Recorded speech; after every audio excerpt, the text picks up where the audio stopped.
Starting off this countdown, we have Jean-Marie Dubarry. On February 13th, 1746, a French man named Jean-Marie was executed for the murder of his father. Hundreds of years later, on the exact same day, a man named Jean-Marie Dubarry was also sentenced to death. He had also taken the life of his father. So what are the odds that two unrelated people with the same name both killed their fathers and then got executed on the same day? Like, that is just way too freaky. In our ninth spot, we have the dollar bill. Now, this is a pretty wholesome one for you all. When a woman named Esther was young, she had written her name on a couple of dollar bills after a bad breakup.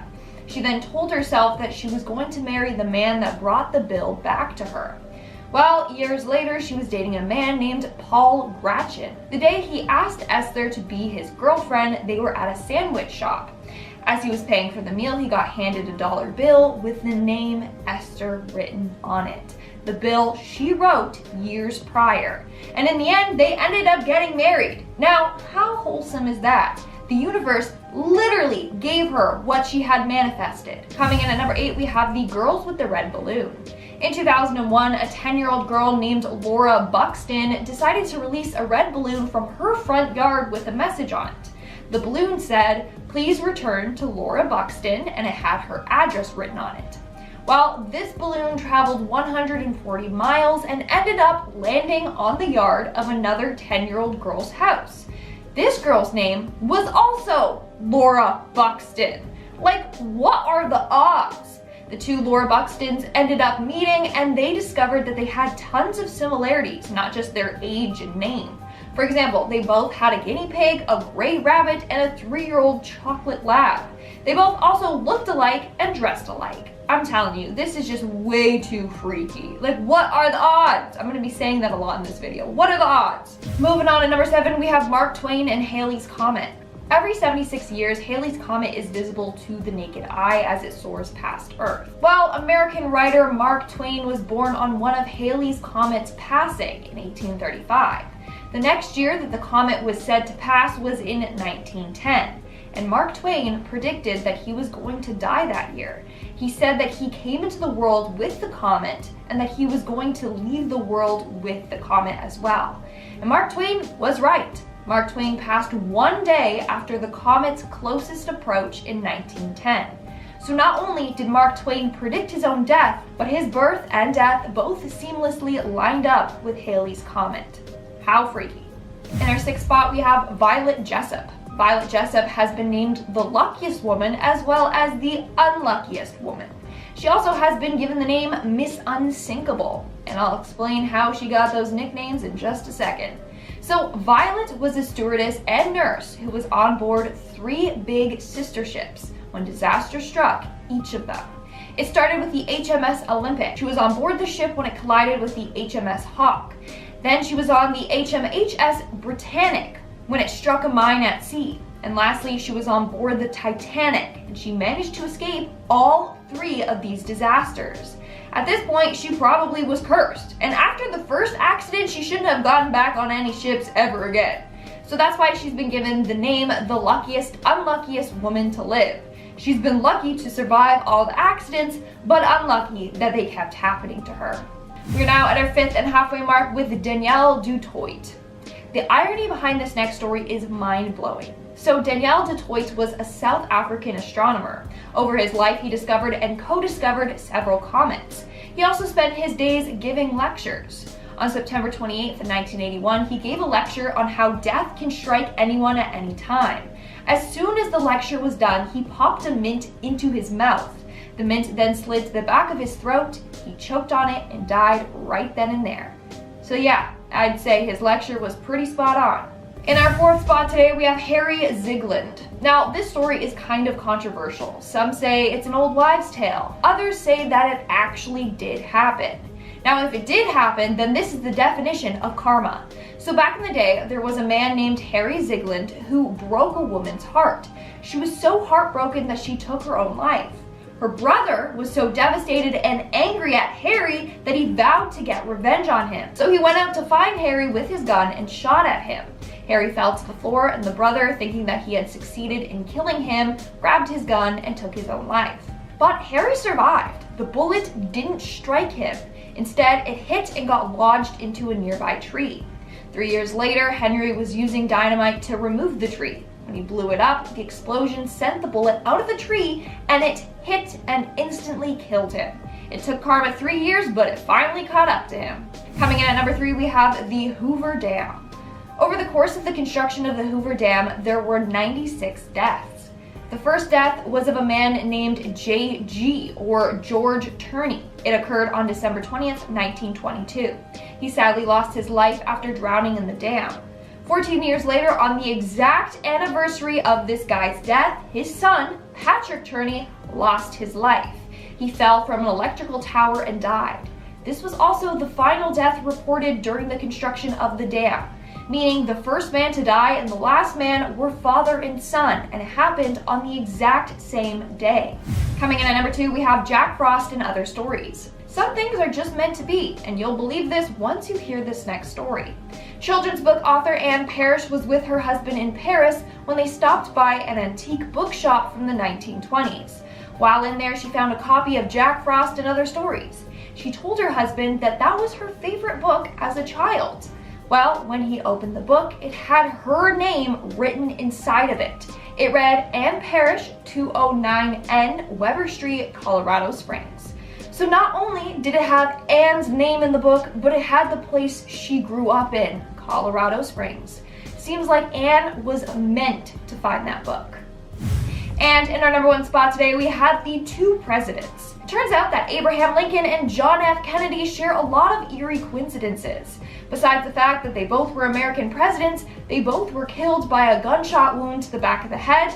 They both passed away on a Friday. They both died before a celebration. Kennedy was assassinated on the eve of Thanksgiving. Lincoln died right before Easter. And each were accompanied by their wife and another couple when they were killed. But that's not all. They both had best friends named Billy Graham. Both Billys had 4 children, and they both had secretaries named after the other president. Kennedy's secretary was Miss Lincoln. Lincoln's secretary was John. But wait, there's even more. Both of their successors were vice presidents called Johnson. The freakiest coincidence, Lincoln was shot in Ford's theater. Kennedy was shot in a Lincoln made by Ford. Whoa, boom, mic drop. Isn't that insane? I thought so. It blew my mind. Starting off this countdown, we have the married couple's parents. This story surrounds a couple named Stephen and Helen Lee. A couple of years ago, the pair got engaged when they learned something very freaky about their families. While going through family photos during their engagement party, they found photos of their parents together. Turns out that Stephen's father and Helen's mom had actually dated and were set to get married in Korea in the 1960s. But their parents' disapproved, so they didn't. Had they not disapproved, the couple would have never been born. Not only that, but what are the odds that they got together after their parents had already gotten together? Kinda awkward if you ask me. Moving on at number 9, we have the church fire. On March 1st of 1950 at 7:25 p.m., a church exploded in Beatrice, Nebraska. At 7:20, a choir practice had begun, except none of the 15 choir members were there. And it's lucky that they weren't, or else they would have perished in the fire. Turns out that all 15 members arrived late due to personal reasons. So they were nowhere near the church when it exploded. What are the odds that all 15 members were running late? This story could have ended in tragedy. Thankfully, it didn't. Moving on to number 8, we have the wedding vows. In 2007, Fred and Lynette Dubendorf were walking along a beach clearing up some litter when they found a message in a bottle. After they opened it, they found it contained the marriage vows of another couple. Upon closer inspection, they found that their marriage dates matched. The couple who created the vows in the bottle were married on August 18th of that year. The Dubendorfs were married August 18th of 1979. Both couples were also married on beaches. The Dubendorfs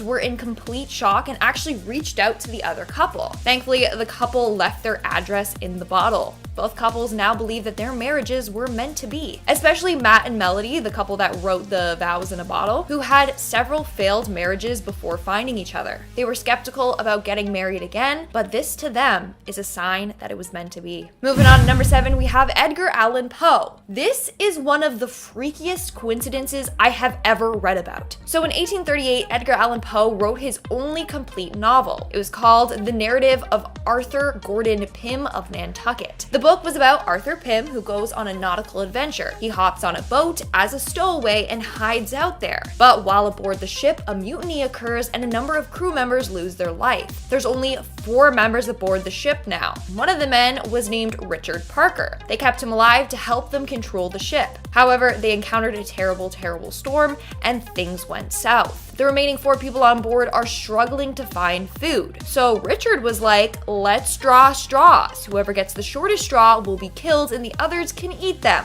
So they did as Richard said, and he ended up drawing the shortest straw and then was eaten by his crew members. Believe it or not, but 46 years after that book was published, this happened in real life. In May of 1884, 4 men were traveling from England to Australia when they found themselves fighting for their lives. The men decided to draw straws and see who they should eat. The cabin boy drew the smallest straw. What was the cabin boy's name? Richard Parker.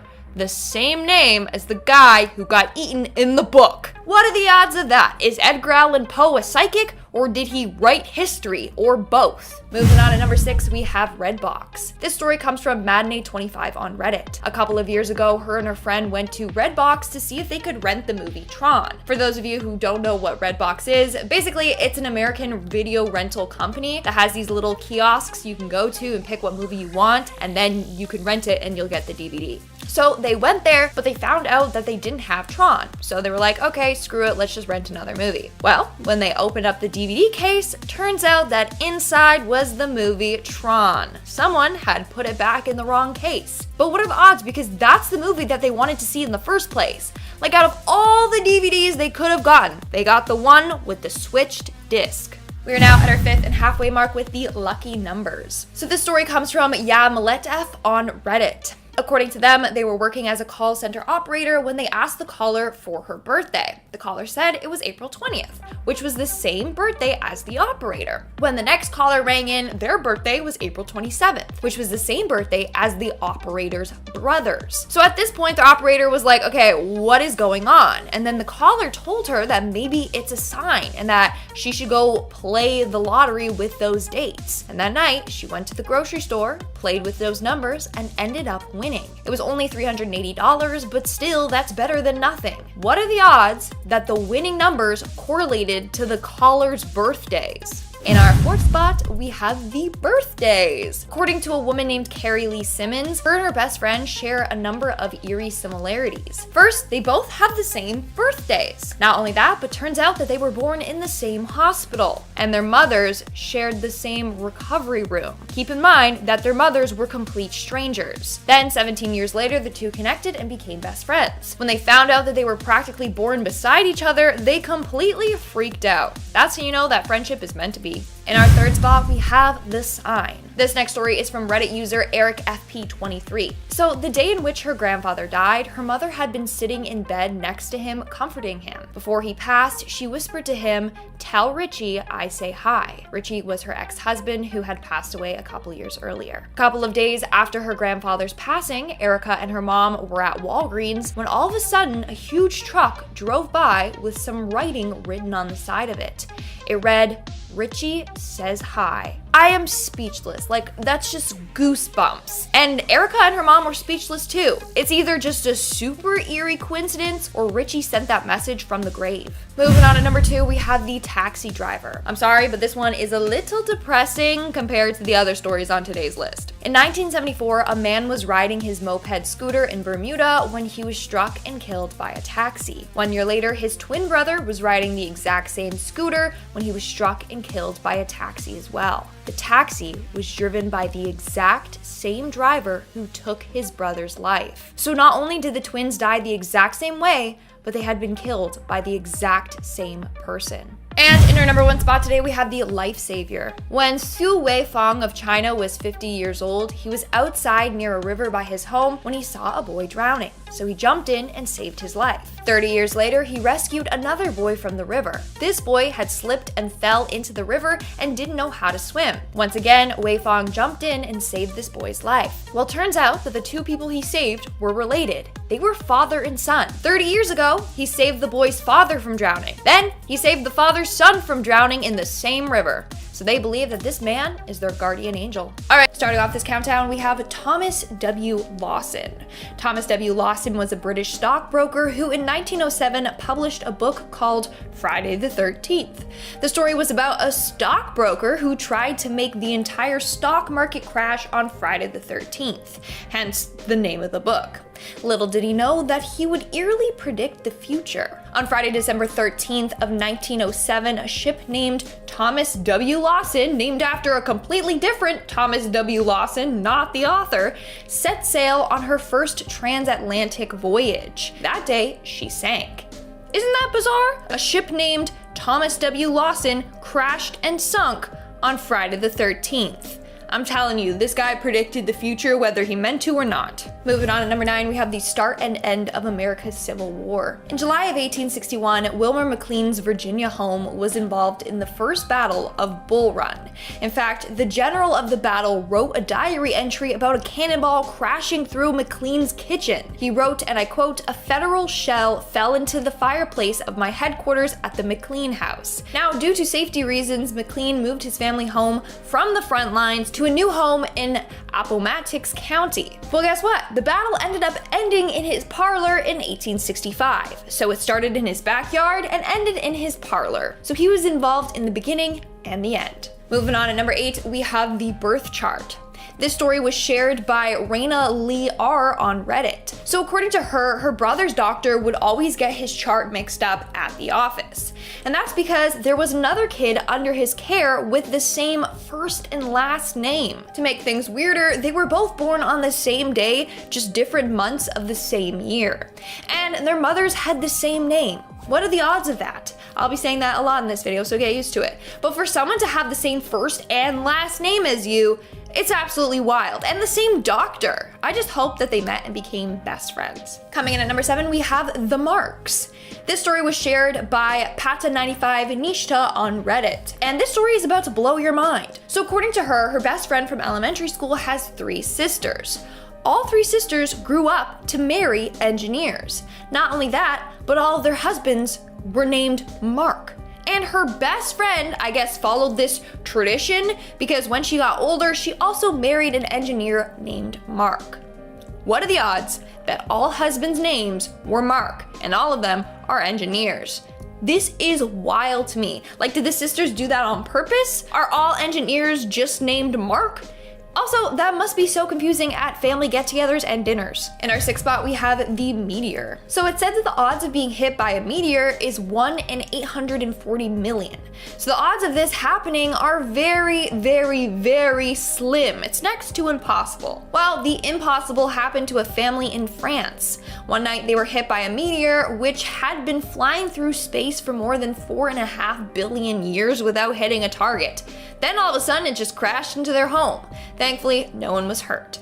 The odd part here is that the family's last name was Comet. So out of all families and homes to hit, it hit the family with the name Comet. That is truly bizarre. We are now at our 5th and halfway mark with Anthony Hopkins. In the early 1970s, Anthony Hopkins was casted to play Koista in The Girl from Petrovka. This film was based on the book of the same name. Now, to prepare for the role, he was going to read the book. However, he was unable to find any copy of the book in any bookstore. He searched all over the place, but to no avail. Then, randomly one day, as he was sitting in the London tube station, he found a copy of that book just laying around. Not only that, but when he opened the book, he found that it was signed by its author. Literally, the universe brought him what he was looking for. What are the odds of someone leaving that book behind and then Anthony finding it? The very book he was desperately looking for. Coming in at number 4, we have the close calls. In 2014, Dutch cyclist Martin de Jong had plans to head from Amsterdam to Kuala Lumpur. He was scheduled to be on Malaysia Airlines Flight 17. but before his flight, he bumped his ticket up to catch a later flight because it was cheaper. That is the airline that was shot down while flying over eastern Ukraine. All passengers lost their lives. That's not all. In March, he had a flight from Kuala Lumpur to Beijing. Again, he decided to bump his ticket up at the last minute to get a cheaper deal. And it's a good thing that he did. He was scheduled to be on Malaysia Airlines Flight 370, the one that disappeared, never to be seen again. So Martin escaped death twice, all because he wanted a better deal and save some money. He's a lucky man, but also unlucky that he was supposed to be on both of those flights. In our third spot, we have the plum pudding. Mathematician Joseph Mazur shared this creepy coincidence involving French poet Émile Deschamps with plum pudding in his book Fluke. So back in the day, a man named Émile was first introduced to plum pudding by a man named Mr. de Forgebus. From that moment on, every time he had plum pudding, he would encounter Mr. de Forgebus, and I hope I'm saying his name right. The second time he had plum pudding, he was at a restaurant and ordered it, but the waiter was like, "Sorry, we just sold the last pudding to this man," and points to the back of the restaurant. Lo and behold, it was Mr. de Forgebus. A decade later, he went to a dinner party, and at the party, they were serving plum pudding. Émile made a joke like, "Who's this party for, Mr. de Forgebus?"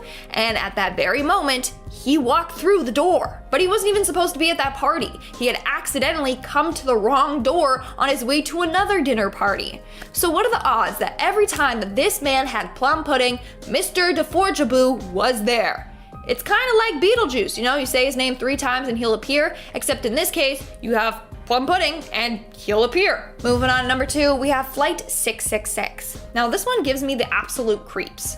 On Friday the 13th, Flight 666 departed from Copenhagen and landed in Helsinki, aka H-E-L, hell. Let me say that again for you. Flight 666 flew to hell on Friday the 13th. I don't know about you, but if I was scheduled on that flight, I would cancel immediately. I ain't taking no chances. But thankfully, the flight landed safely in Helsinki. Thank gosh it did, because that seems like one cursed flight. It's plain creepy how it lined up exactly like that. Pun intended. Get it? Plain creepy. And in our number 1 spot today, we have the prediction of James Dean's death. On September 30th, 1955, James Dean died in a car accident. He was only 24 years old. And it seems like a man named Alec Guinness actually predicted this would happen. He warned Dean and said, and I quote, "If you get in that car, you will be found dead in it by this time next week." A week later, Dean was involved in a terrible car accident and he sadly lost his life. In fact, Alec had said that the car was sinister, and I think he's right. Later, parts of the car were recovered and resold and placed into other cars. All the car owners who had parts of James Dean's car were also involved in deadly crashes. Not only that, but the mechanic working on the car died after the car rolled off the back of a truck and crushed the legs of the mechanic. So Alec was onto something here and tried to warn Dean. At number 10, a leading Nazi was on a last-minute vacation during the D-Day landings. A huge British wartime victory could have been very different if a German field marshal hadn't chosen that exact time to take his wife away. During the Normandy storm of 1944, Erwin Rommel, known as Desert Fox, decided to take his wife on a surprise trip for her birthday. He was a key strategist and a military tactician, and had he been in Normandy, things could have turned out very differently. The scary thing about this coincidence is how different the world could be right now if the Allies lost the battle. Coming into number 9, we have the sinking of the SMS Captain Trafalgar. Okay, so this is some mind-altering stuff, stick with me. The British Navy converted a cruise ship, the RMS Carmania, into a warship. They disguised this as an existing German passenger liner called the SMS Captain Trafalgar. This was in order for the vessel to escape detection. Now it worked, and the actual Carmania, disguised as the Trafalgar, sank a German ship. Now this ship was the actual legit real-life SMS Captain Trafalgar, which the Germans had decided to disguise as the RMS Carmania. What? Maybe wind that back and listen again if you don't get it, because it's taken me like 10 times to understand. This is a freakish coincidence. Anyway, the sinking of the German ship was a huge setback for the German war effort and impacted the way that they moved forward. 51 Germans were killed and 279 captured. Who knows what they could have achieved in the war had they not been on board. Coming into number 8, Seth MacFarlane and Mark Wahlberg missed their flight on 9/11. Family Guy and American Dad creator Seth MacFarlane and actor and former rapper Mark Wahlberg were both supposed to be be on planes involved in the 9/11 attack. Both men were scheduled to be on American Airlines Flight 11, which is absolutely insane. Now coincidentally, McFarlane's travel agent told him the wrong time for the flight and he was late. He missed the plane. Now this plane would have ended up being flown into the North Tower of the World Trade Center. Wahlberg made a last-minute decision to fly to Toronto for the film festival instead. If they had died that day, the world would have had no American Dad, The Cleveland Show, or any Wahlberg movies, including Ted, on which the pair collaborated together. And of course, no Wahlburgers, which is obviously a travesty. Coming into number 7, we have Tamerlane's body and Operation Barbarossa coincidence. Tamerlane was a Turco-Mongol conqueror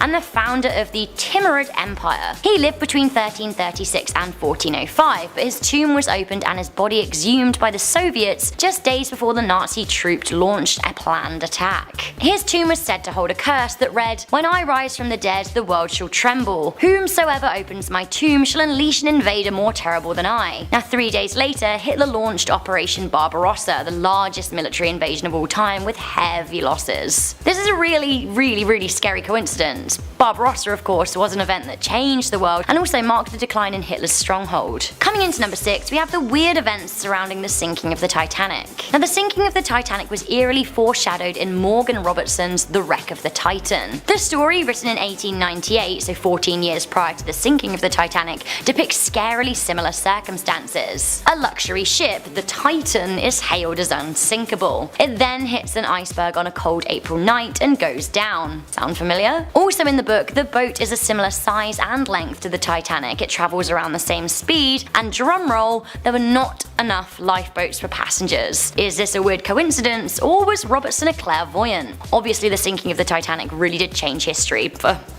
ever. Coming in at number 5, we have Lewis and Clark almost not making it through their expedition alive. Captain Meriwether Lewis and Lieutenant William Clark crossed the western point of the United States between 1804 and 1806. Their journey and discovery shaped modern America. At one point, the pair were captured by a Native American tribe. Their female guide Sakagawa discerned that the tribe planned to kill or desert them, but it all turned around when she discovered that the leader of the tribe was actually her long-lost brother.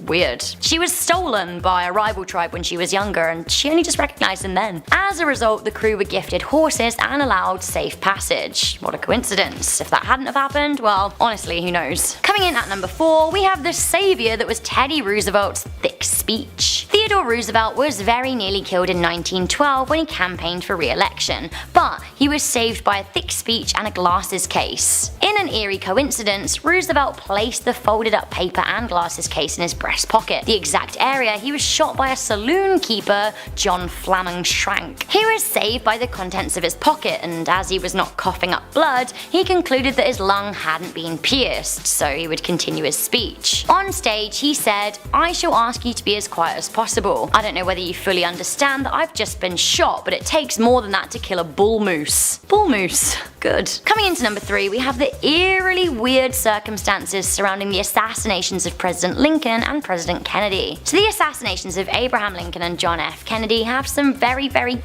strikingly similar circumstances. Lincoln was the first president to be shot and Kennedy the last. The pair were both killed on a Friday before a big public holiday. They both sat beside their wives who weren't injured. Both were succeeded by a vice president named Johnson. Andrew was born in 1808 and Lyndon in 1908. Both had 2 daughters. At both assassinations, the presidents were with another couple, the male of which were wounded. Lincoln's assassin shot him at a theater and then fled to a warehouse, whereas Kennedy's killer fired at a warehouse then fled to a theater. Both assassins were then killed by shooters with a cult rival. Just so many weird things. Obviously both assassinations changed history forever, and who knows what was going on there. Coming into number 2, we have the 3 cigars that created America. Having grown up in the United Kingdom, I wasn't taught a lot of the finer detail about the American Civil War, so I literally just learned about this insane world-altering coincidence while researching for this video, and I'm pretty shook. Basically in 1862, Confederate Commander Robert E. Lee drafted a war plan called Special Order 191. Now this outlined the movements of the Confederate Brigade over the next few months. This was every Confederate brigade. He gave copies of these orders to his trusted generals, including the somewhat lazy Stonewall Jackson. Jackson then gave some copies of these to his commanders, even though he probably shouldn't have, because they probably didn't have the authority to have those plans themselves. One of his commanders in turn, Daniel Harvey Hill, totally discarded did his. He wrapped them around 3 cigars and then left them at a campsite when his brigade moved on. Days later, Union Scout Barton W. Mitchell found the cigars. As he was about to smoke them, he looked at the wrapping and thought that they looked actually pretty important. It was. The wrapping then ended up in the hands of General George McClellan, who recognized Robert Lee's handwriting. With the plans, the Unions were able to stage a full offensive at the Battle of Antietam. Now this was a tipping point in the Civil War that gave the North the upper hand. Finally coming into number 1, we have a truly crazy coincidence. This one turn of a corner changed the world forever. That's right, we have Franz Ferdinand getting shot. The spark that ignited World War I was a total coincidence. Scary really how the peace of Europe hung in the balance with such fragility. Basically what happened here was that Austro-Hungarian leader Archduke Franz Ferdinand escaped an initial assassination attempt while he was in Sarajevo. A bomb was thrown under his motorcade by the Serbian Black Hand Gang. Luckily, or so he thought, Ferdinand survived, but in some Final Destination style turn of events, the initial assailant, Gravillo Princip, happened to be in a cafe where the Archduke's motorcade drove by again. This time, his car stalled and gave him enough time to shoot him and his wife. This was the straw that broke the camel's back in terms of the ignition of World War I, and what a scary coincidence, and this really did change the world forever. Coming in at number 10, we have Stephen Hawking's death day. Stephen Hawking was one of the most brilliant minds of our time and left a scientific legacy that humans will revere for centuries to come. It was definitely a sad day when he died on March 14th, 2018. Wait a minute. Isn't that 3.14? Aren't those the first 3 numbers of pi? Why yes. Yes it is. But wait, that's not all. Not only does Hawking's death day coincide with pi, it also lands on Albert Einstein's birthday and on the day that Galileo also met his end. I guess great minds think alike. Coming in at number 9, we have Mark Twain and Halley's Comet. They came in together, they must go out together. This was something Twain said before he died. Mark Twain was born on November 30th, 1835, which was the same year and 2 weeks after Halley's Comet flew past. During his time on Earth, Twain was famous for such works as Tom Sawyer and The Adventures of Huckleberry Finn, and many more. He was awesome. Twain was convinced next time the Halley Comet dropped by, that would be his time to go, and he was right. On April 21st, 1910, Mark Twain met his end, which was coincidentally the day after the comet passed by once again. Coming in at number 8, The Simpsons in general. One of the longest running TV shows in history, The Simpsons are notorious for somehow predicting outrageous events, including the President of the United States was going to be Donald Trump.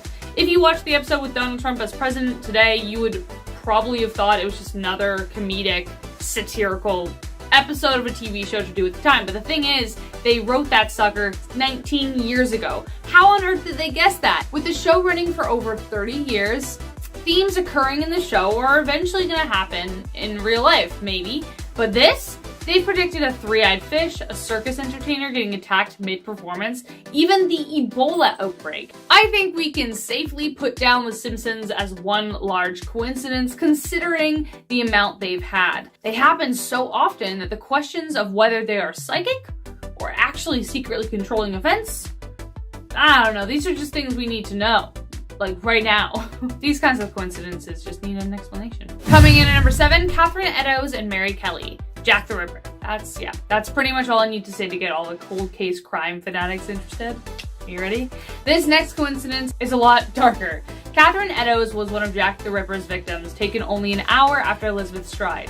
But this is where things get creepier. That day, Eddowes was found passed out drunk on the street and was arrested. Once she was sober enough to go home, she ended up giving the police a fake name, Mary Kelly. That same night, Eddowes was murdered, and guess who would follow in her footsteps? A woman named Mary Jane Kelly. That's ridiculous. Like, that just makes me wonder whether it actually, I know they solved the crime, but that makes me wonder as to whether, I don't know, Jack the Ripper was actually in the police force. How could that happen? How can we explain that? That's just too wild. Coming in at number 6, we have Royce Burton.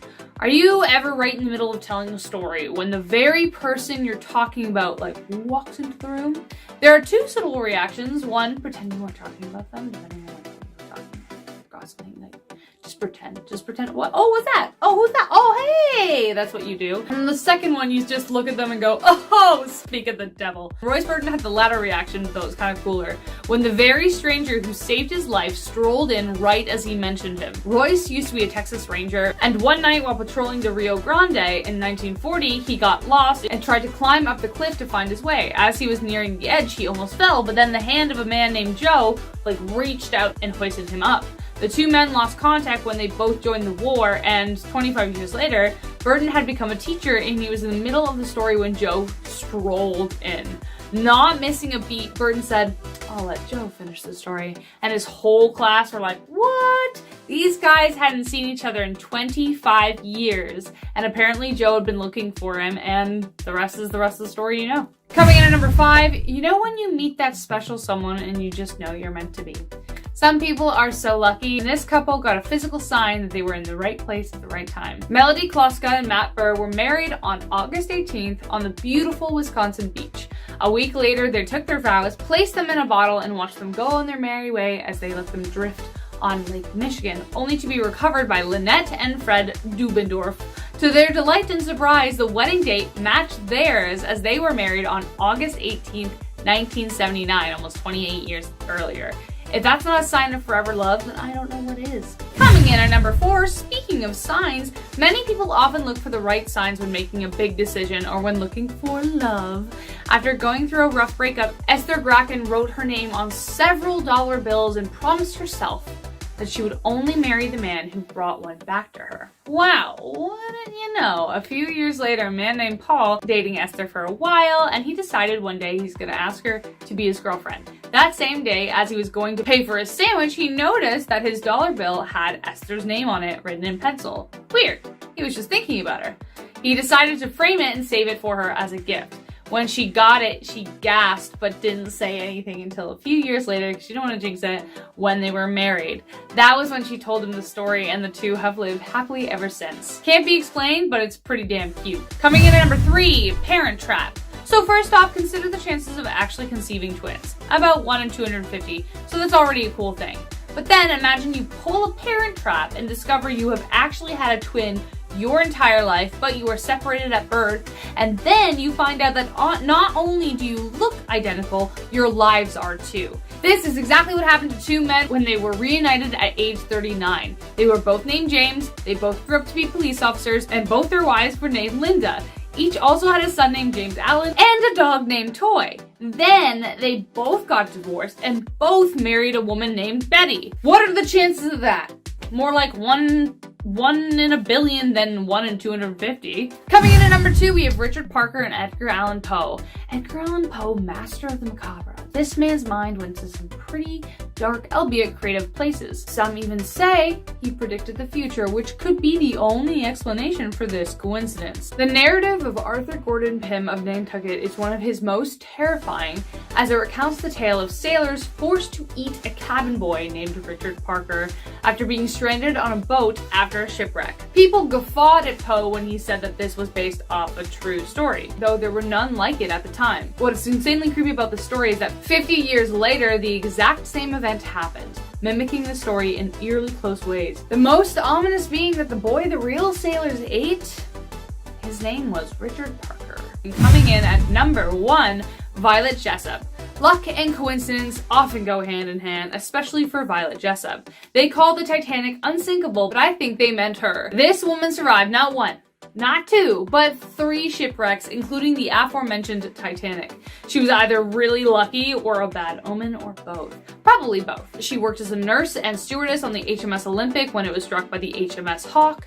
She was on board the HMHS Britannic when it was hit by a landmine, and the Titanic, and we all know that story. Though her lifeboat was almost taken down by the spinning propellers, Violet jumped out just in time and hit her head, but she survived, ending up living to age 83.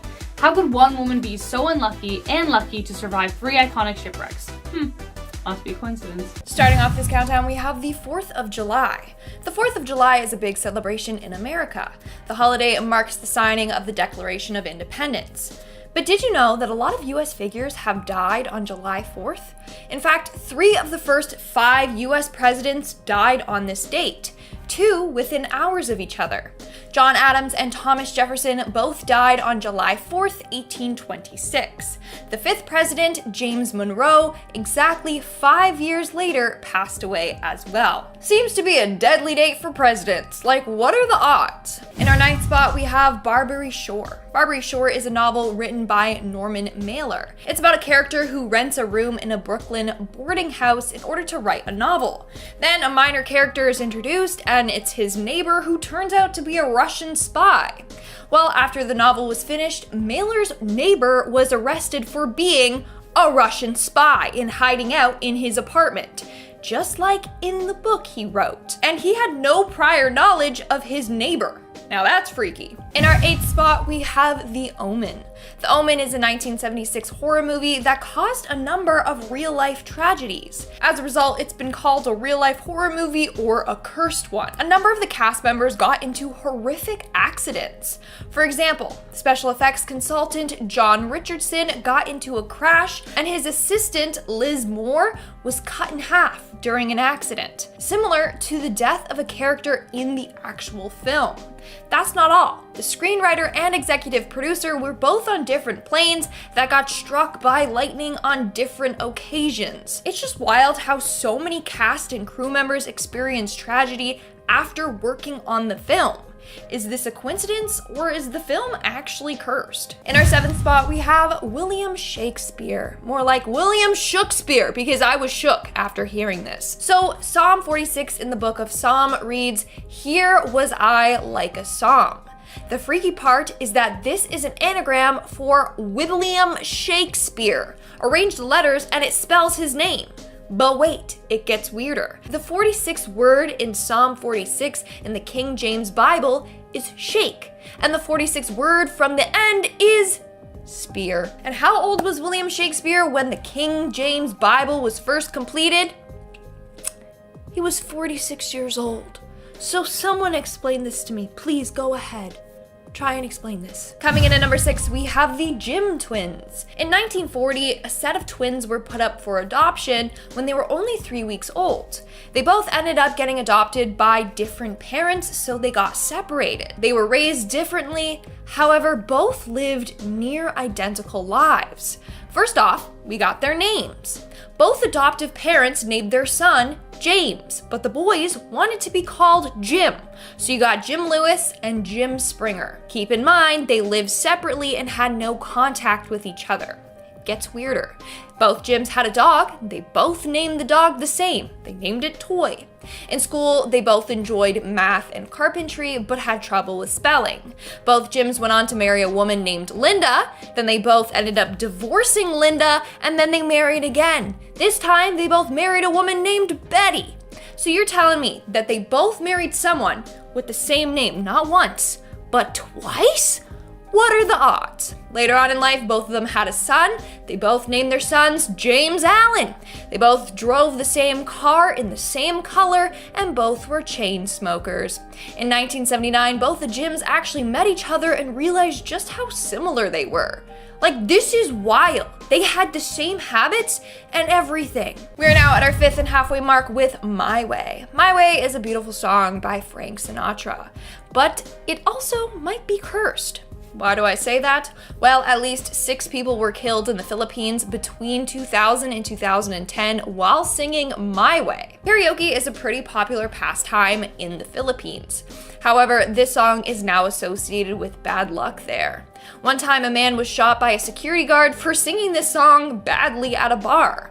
Others were killed for hogging the microphone, and quite a few were killed for singing the song on repeat. Due to the repeated deaths, the song is actually banned from ever being sung or played in bars. In our 4th spot today, we have the license plate. World War I began after Archduke Franz Ferdinand was assassinated in his car on June 28, 1914. The car's license plate read AIII 118, which wasn't a big deal until people realized that this was the date that World War I ended. November 11th, 1918, aka 11/11/18. just like the license plate. Now, this car was placed in a museum in Austria, and it sat there for almost 2 decades before a British tourist noticed the significance of the license plate. So literally, World War I started and ended with this car. Coming in at number 3, we have Catherine and Mary Kelly. On November 28, 1888, a woman named Catherine Eddowes was arrested after being found drunk on the streets of London. When she was taken in by the police, she gave them a fake name. She told them her name was Mary Kelly. Later, she was released. However, that night she was murdered by none other than Jack the Ripper. The freakiest part is that that same night, Jack went on to kill another woman, none other than Mary Kelly, the random fake name that Catherine gave the police, who is actually a real person and also got killed. How scary, but also how tragic. In our second spot, we have the Disney lovers. In the early 2000s, engaged couple Alex and Donna were looking through some old photos when they came across one of Donna and her siblings at Disney. While in the background of the photo, they spotted none other than Alex and his family. Alex is the boy in the stroller being pushed by his father. So not only did they go to Disney at the same time, they just so happened to be in the same spot at the same time and got it on camera. I guess that's how you know that your love was meant to be. Years later, they decided to take their kids to Disney and recreate this iconic photo. And in our number 1 spot today, we have the lightning strike. There is a 1 in 500,000 chance of being hit by lightning. There's a 1 in 9 million chance of being struck by lightning twice. What about being struck by lightning 3 different times? This happened to a man named Major Walter Summerford. He was struck by lightning 3 different times throughout his life and survived. Not only that, but when he did pass away, his gravestone was also struck by lightning. What are the odds of that? Like, did he piss off Zeus or something?